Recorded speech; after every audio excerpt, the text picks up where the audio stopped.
This is variation 1, day 3. Have your athletes in a couple of lines with 2 cones separated 30 yards apart.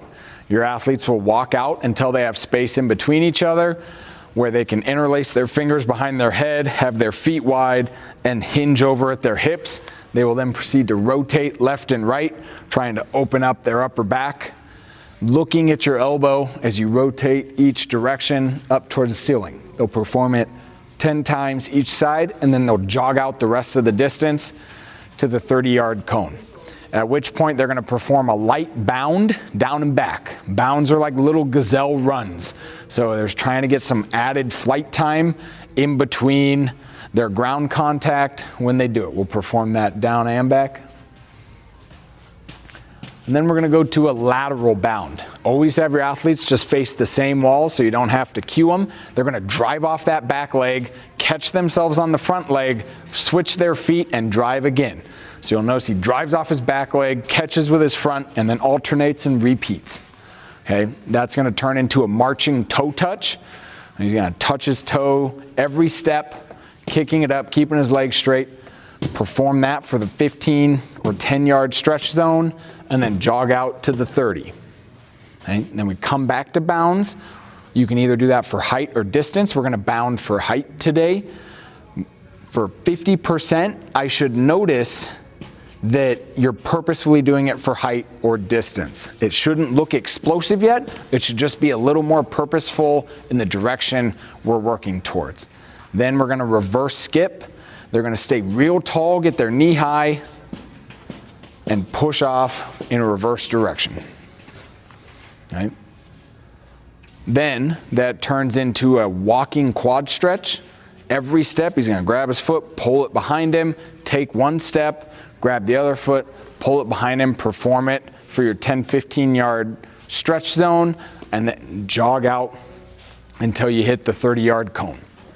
Now coming back to bounds for 75%. 75% is where it should look pretty intentful. There should be a little bit of a pop to it, a little more air time. You want to see that they're purposefully starting to really drive for height or drive for distance. That then turns into a straight leg skip. Okay, keeping your knee completely straight, kick it up and snap it down.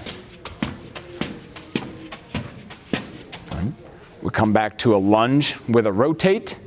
You're going to lunge out, rotate left, rotate right, take a step into the next lunge. Don't let them walk in between their stretches.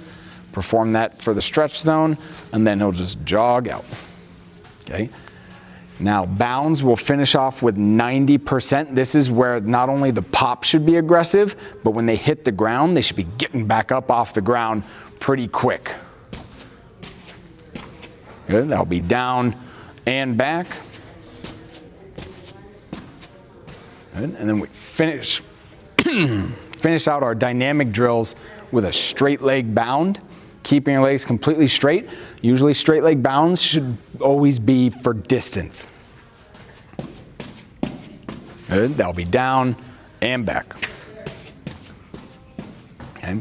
Then you'll have your athletes walk out till they have space.